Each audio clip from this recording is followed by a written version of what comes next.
Welcome to one of Cal Energy's geothermal power plants.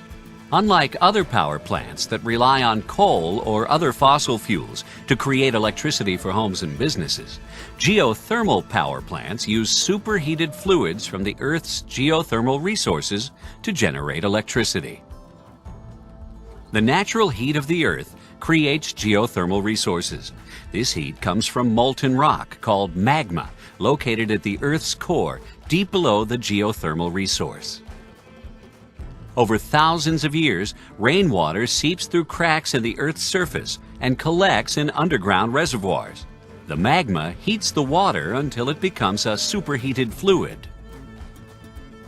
To reach the superheated fluid, wells are drilled 5,000 to 10,000 feet below the surface of the Earth.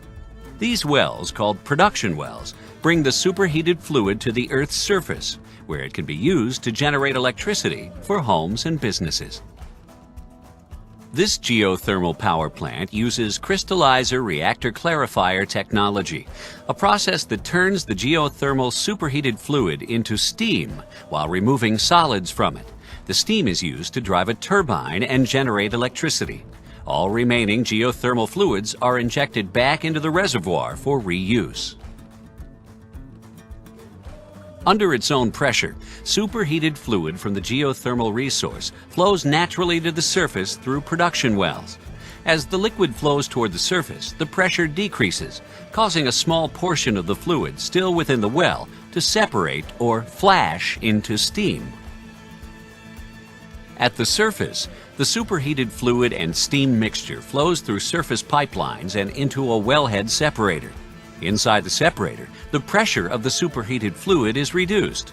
This causes a large amount of the superheated fluid to rapidly vaporize and flash into high-pressure steam. The geothermal fluid that is not flashed into steam in the wellhead separator flows to a second vessel called a standard pressure crystallizer, where an additional amount of standard pressure steam is produced. The flash process continues in the low-pressure crystallizer. The remaining fluid is again flashed, this time at a lower pressure to produce low-pressure steam. All of the low-pressure, standard pressure, and high-pressure steam is delivered to a turbine. The fluid that is not flashed into steam flows into the reactor clarifier system and is then returned to the geothermal reservoir through injection wells.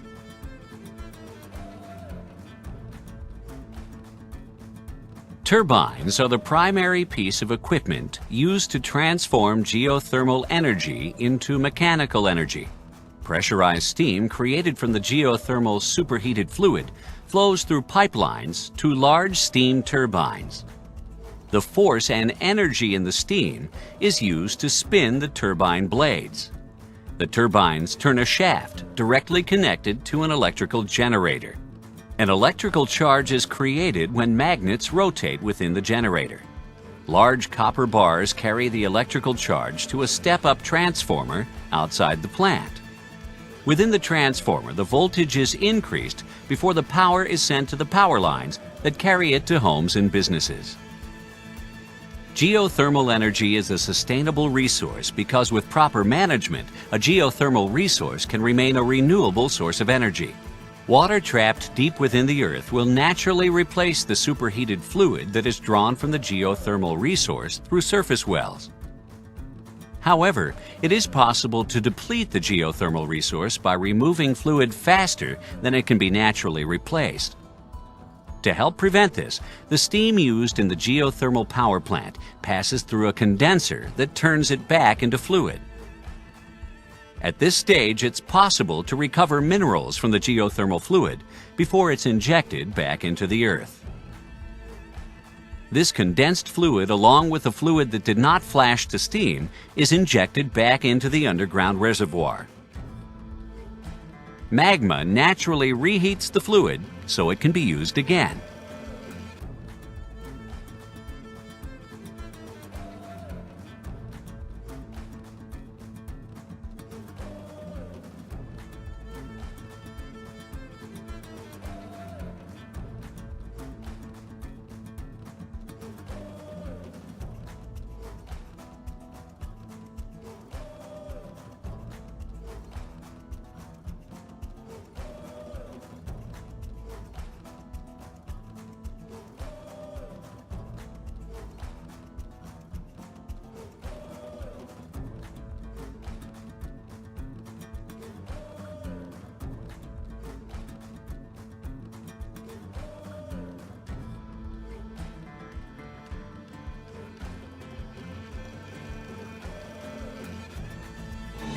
From United Nations Television, this is UN in Action.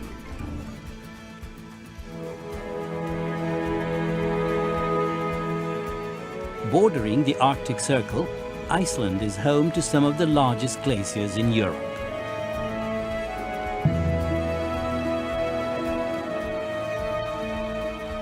But under the cold surface, the Earth is bursting with heat.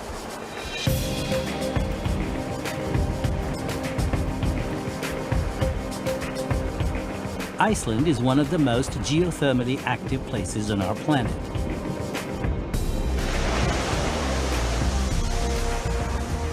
Geophysicist Anna Wairimu has traveled from Kenya, trying to uncover the wonders of Iceland's geothermal power. When you're studying geology, to me, it's like you're in an adventure and you want to unravel what was happening in the past. Iceland sits on the boundary of two tectonic plates that have been shifting apart by 2 centimeters per year. Over the millennia, this movement has created the geologically significant rift valley known as Þingvallaklær. The separation of the plates allows lava to move closer to the Earth's surface, creating numerous volcanoes and geothermal fields, which heat up underground water and steam. Anna is among a selected group of scientists from more than 50 developing countries. They are participating in a geothermal training program at the United Nations University, UNU. They visit geothermal plants and see firsthand their operations in separating steam and water, with the steam used to generate electricity. Einar Gunnlafsson from Reykjavik Energy. And then the steam is taken here to this small units here. These are also the separators, separating the last remainings of droplets from the steam. After that, the steam is dry and can be used directly into the turbines. Geothermal energy accounts for roughly 26% of Iceland's electricity production. Most of it is used to power heavy industries. Hot geothermal water, too, is a significant source of energy transported in pipes to towns and cities such as the capital Reykjavik. Heated at 73 degrees Celsius, hot water flows directly from taps.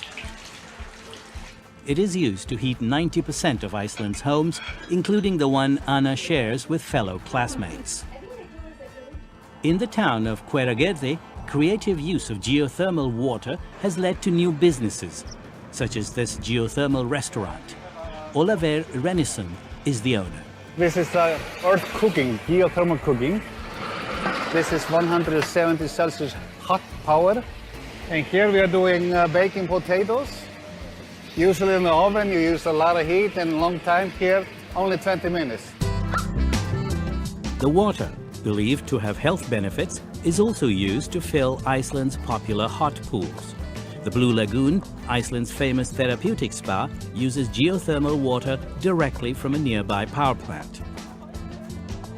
It's very important to expand the use of renewables, and especially in the developing countries, because that is where most of the increment in energy use will be.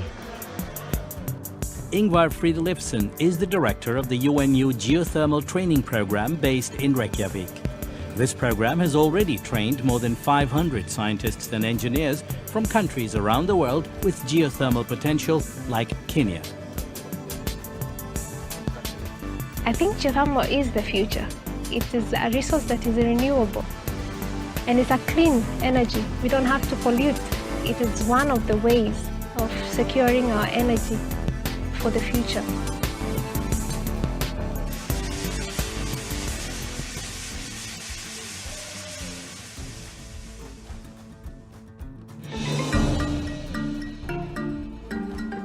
This report was produced by Luis Petron for the United Nations.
enough.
Wind energy is the form of solar energy which is produced because of the uneven heating of the earth by the sun.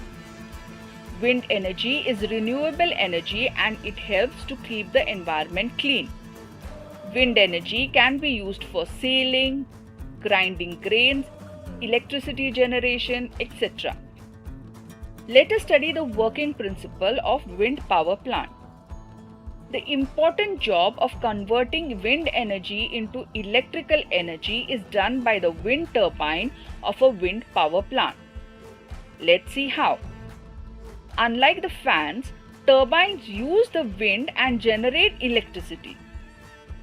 The hub and blades are called turbine or rotor.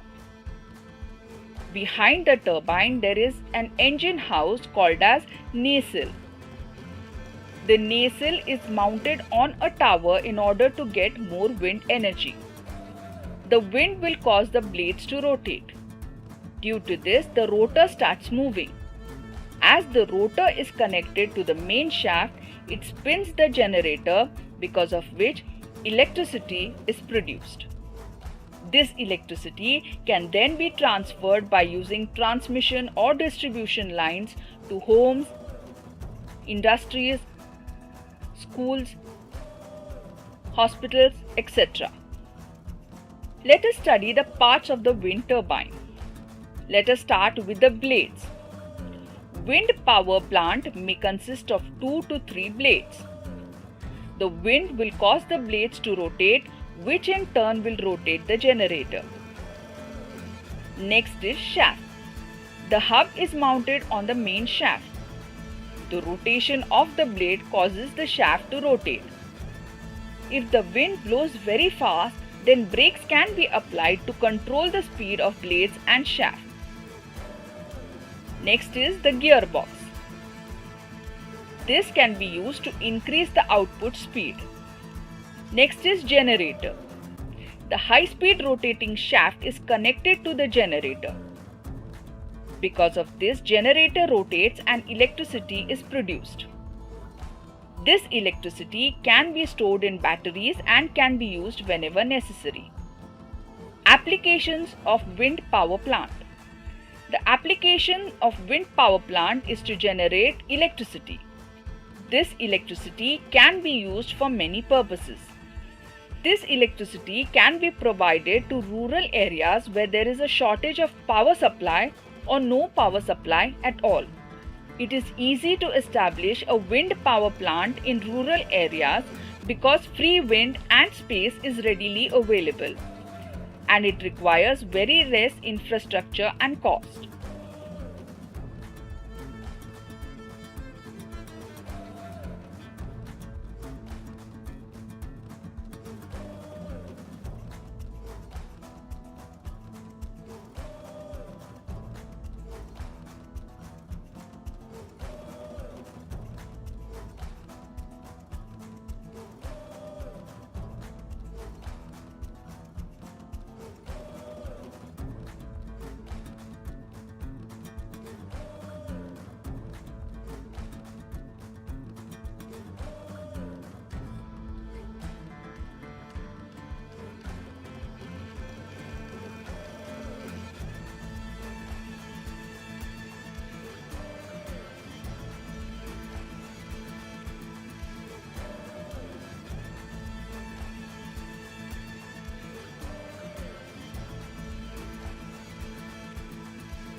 Right on the camera.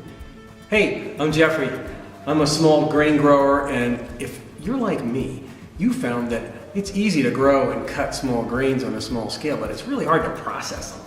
And after a number of different experiments, I decided to make a machine that ran on pedal powers, it's an old exercise bike, to dehull and clean and winnow my wheat. It works for rice, barley, and wheat. And so I decided I should do a YouTube because it works so well and show the world. So here we go. This is hand threshed wheat. You can see it's got lots of chaff, a little bit of straw, an occasional grasshopper wing, a leaf, maybe something from another plant. That's what we're starting with. This machine is designed to clean that up and make it into this, which is clean grain, ready to grind. It does it in one step. This is the hopper. This is the dehulling mechanism. I'm going to take it apart for a second so you can see. It's very simple. It's an old Victorinox corn grinder that has a, instead of the original burrs for grinding, I've replaced it with rubber. Natural rubber, latex. This is a 1/4 inch thick, could be 3/16 of an inch thick.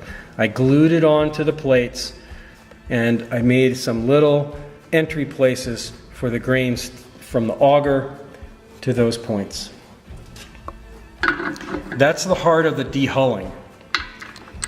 The cleaning is simply a matter of screening out the debris that'll go through the screen, everything except the wheat, and then a winnowing process.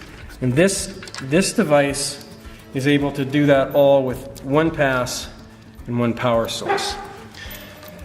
Because of the rubber is so elastic, the individual grains, as they're going out through the dehuller, splatter all over, and so I have to put a guard on it.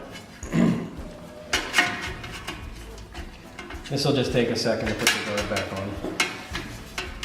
If I remember how to do it. Oh, got to do it this way.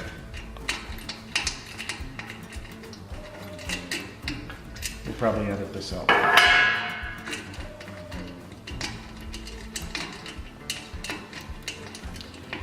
This is probably the 5th agriculturally related pedal-powered machine I've made, and it's one that I built kind of getting up for the next one, which will be a threshing machine for small grains, because threshing is really the most intense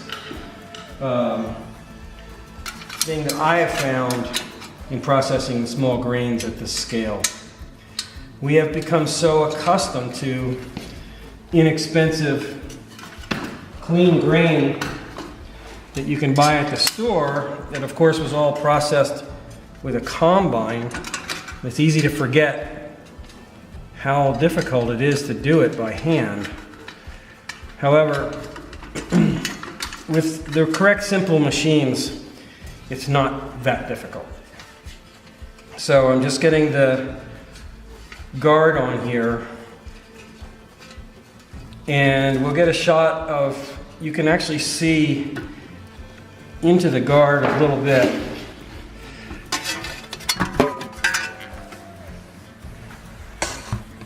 And I'm going to adjust this so that the grains, as they come through the auger into the center of the rubber discs, it just rubs the hulls off. It also crushes any little wads of dirt, which is... Are we on? Mm-hmm. This is without the guard, showing you really slowly how the grains roll between the rubber discs, which gets the hulls off. And I adjust it so it puts some pressure on them, but not so much as to crack the grains.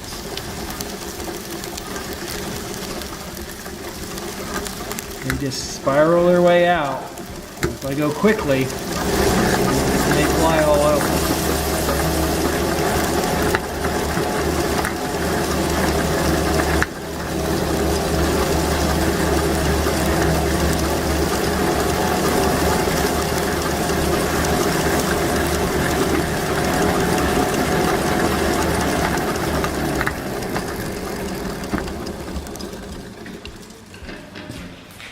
Grain, I'm going to put some in the hopper.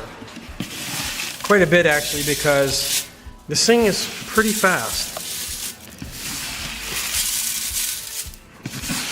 Normally in dehulling you might have done a preliminary winnowing, but I decided for testing this machine it would be good not to do that, Here we have absolutely a worst case scenario. That's a mess. Nobody wants to grind that and make bread out of that. All right. So, the hoppers here, it goes down to an auger through the rubber discs, one rotating in relation to the other, that rubs off the hulls. The grain, we'll see when I'm running it, drops down onto this screen, which in this case is just 1/8" fireplace screening. It's not a high-tech seed screen. For other sizes of seeds, you would need to have different screen. This screen is going to shake and deposit the grain and what's left of the chaff that hasn't gone through the screen into a vertical wind column that the grain drops down because it's heavy and the chaff goes out the top because it's light. Let's go down back to the other side of the machine and see how this stuff works. The pedal turns a flywheel which runs a serpentine belt to an old forge blower. Because of the gearing involved here, I'm able to go from my 60 RPMs at the pedals to over 2,000 RPM at the fan, which is a good speed for this fan. Then on the other side of the flywheel, there's a small gear that transmits power to the grinder and also to the oscillator for the screen. This is all junk bicycle parts that have just been cobbled together. If I move it really slowly by hand, you can see all this stuff working. So I'm using one power source to transmit different speed rotational motions to two devices, and then I have a small crank which you can see that runs a Pitman arm that runs the vibrator. Now this is so slowly that nothing's really moving. Actually, there is a little grain coming out, I see, but it's not going to shake anything. Okay, this is the cool part. This is the actual demo of at regular speed. You've seen everything slow, here's what it's like fast. Very easy to pedal. It's like going on the level on a decent bicycle. Now we'll go around and see everything at its normal speed. This machine, like most machines I've made, is designed to go about 60 pedal RPMs.